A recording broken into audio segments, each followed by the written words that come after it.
So this story starts off like any other normal school day. Kids sitting in class, teachers moving between rooms, the smell of crayons and cafeteria food in the air. But by lunchtime, this small Vermont school would be at the center of one of the strangest headlines of the year. It's October 1st, a Wednesday morning at Bartown Middle and Elementary School. Everything's going fine until students start to notice that their substitute teacher is acting weird. That teacher is Melissa Martin, 47 years old, a permanent substitute employed by the Bar Unified Union School District. She's supposed to be running a classroom full of kids, but something seems off. One student finally goes to another staff member and says, "Something's wrong with Ms. Martin. She's acting strange." And they weren't wrong. Administrators walk into her classroom, and what they see confirms it immediately. Melissa is visibly disoriented, her behavior erratic, and when they confront her about it, she admits something that shocks everyone in the room. She says she has cocaine in her jacket pocket, right there in the classroom. School officials don't waste a second.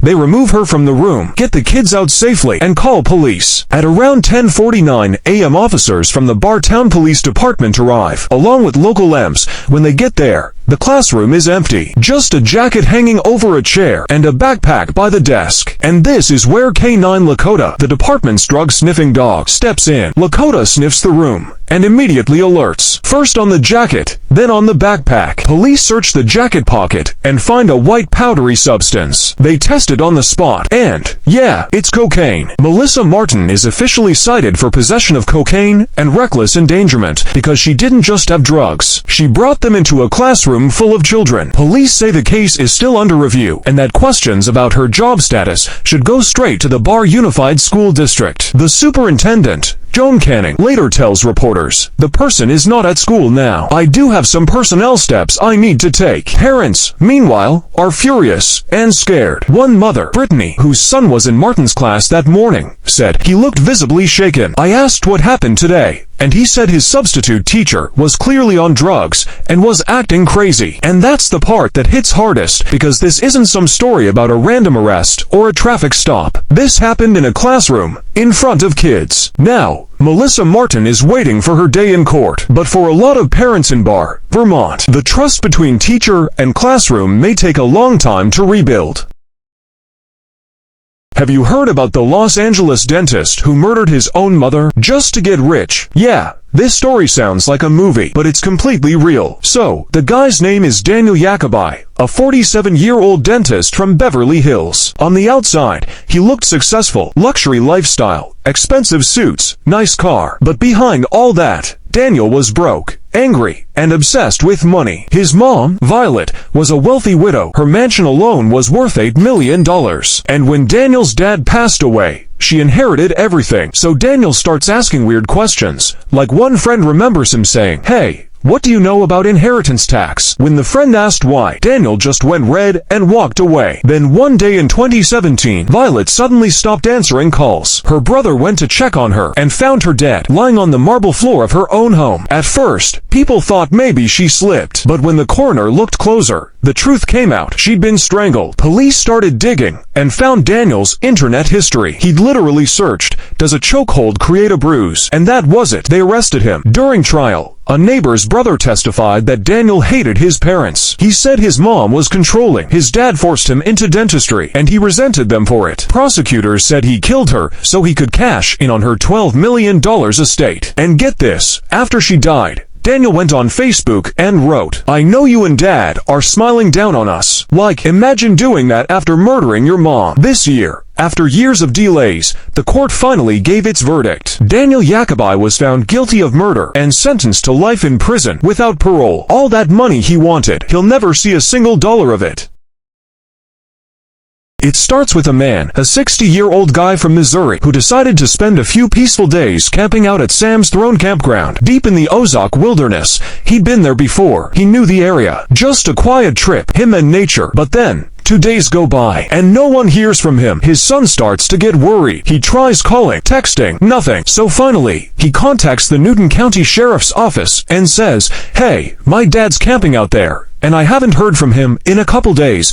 Can someone check on him? So, a deputy drives out to the campsite, this place surrounded by dense forest, cliffs, total isolation, and when he gets there, he sees the man's truck parked exactly where it should be, but something feels wrong. The campsite looks like a storm tore through it. The tents ripped, gear is scattered, there's blood, there are drag marks leading straight from the campsite into the woods. At that point, the deputy calls for backup. Investigators show up, and they follow the trail, a dark, broken path through the brush, and just a few yards away, they find him, the missing camper, dead. And that's when the puzzle starts coming together. Because, 2 days earlier, before anyone knew something was wrong, this man had texted photos to his family. Photos of a young male bear wandering near his tent. He didn't seem scared, just amused. Probably thought it was cool, but those were the last photos he ever sent. Now, the sheriff, Glenn Wheeler, comes out to the site and looks around, and he says, "Look, we can't say 100% until the autopsy comes back,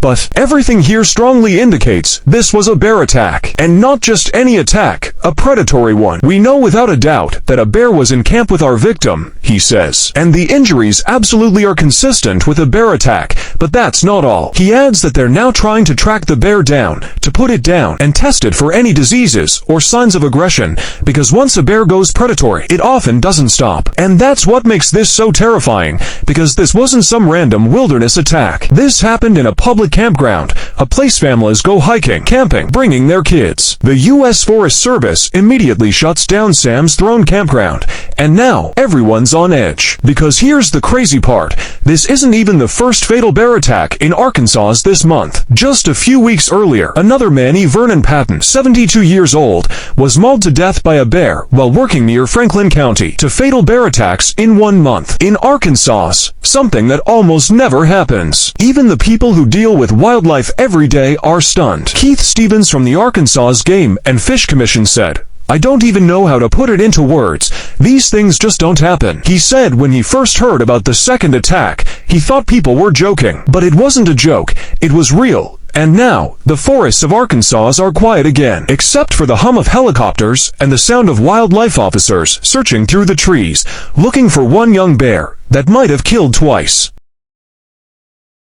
Have you heard about the Utah mom who allegedly poisoned her husband and then wrote a children's book about grief? Yeah. It sounds like a Netflix show, but it's 100% real. Her name is Corey Rickens, 35 years old, mom of 3, real estate agent, picture-perfect life in the suburbs. And her husband, Eric, was 39 as successful, healthy, loved by everyone. But behind the smiling family photos, something dark was going on. So, in March of 2022, Eric suddenly dies after drinking a cocktail his wife made for him. When police test his blood, they find 5 times the lethal dose of fentanyl. And just like that, suspicion turns straight to Corey. Investigators start digging, and they claim she got the drugs from her housekeeper, who got them from some local guy named Robert Crozier. Crozier allegedly told police he sold her fentanyl, which became the key piece of the prosecution's case. That's the smoking gun. But now, things are falling apart, because just recently, Corey's defense team dropped a bombshell. That same witness, Crozier, recanted his statement. He says, "Yeah, I sold pills to her housekeeper once, but never fentanyl." And get this, he supposedly told prosecutors this months ago, but they never told the defense. Corey's attorney went off, saying if the state can't put fentanyl in Corey's hands, they have no case. She even wrote, "This doesn't just poke holes in their story, it throws a grenade in the middle of it." Basically, the defense is saying the prosecutors hid evidence, and that could blow up their entire case. And here's where it gets wild. This all comes after Corey wrote and published a children's book about losing a parent, dedicated to her own husband, the man she's accused of murdering. The book was called Are You With Me? And she was even doing interviews about grief, while investigators were literally building a murder case against her. Now, she's asking the judge to reconsider her bail and her release conditions before her trial starts in February. She's also facing forgery, mortgage fraud, and insurance fraud charges, all connected to what prosecutors say was a plan for money, not love. So yeah, if this witness really did lie, the entire murder case could collapse. But if he didn't, this might be one of the darkest true crime stories Utah's ever seen.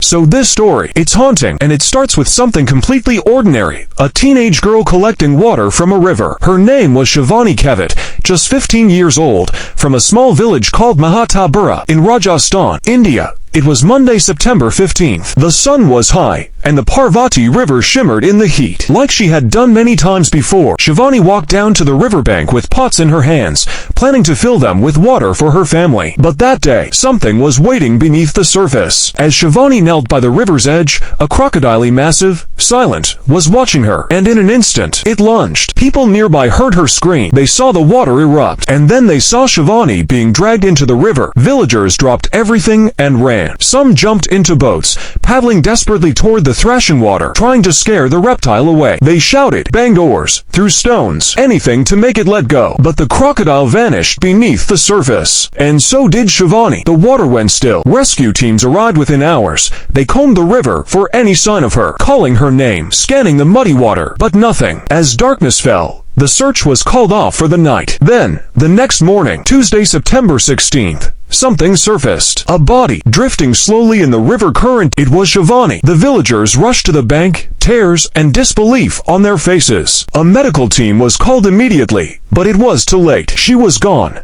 And here's the strange part. When doctors examined her, they found something unexpected. Yes, she had deep marks on her body, wounds from where the crocodile had gripped her. But those injuries weren't what killed her. According to the autopsy, Shivani didn't die from the attack itself. She drowned. The crocodile had dragged her under, held her there, and the river had done the rest. After the examination, her body was returned to her family. A quiet village mourning a young girl taken by nature's oldest predator. And even now, villagers still whisper about that part of the river. The place where the water looks calm, but something ancient still waits beneath.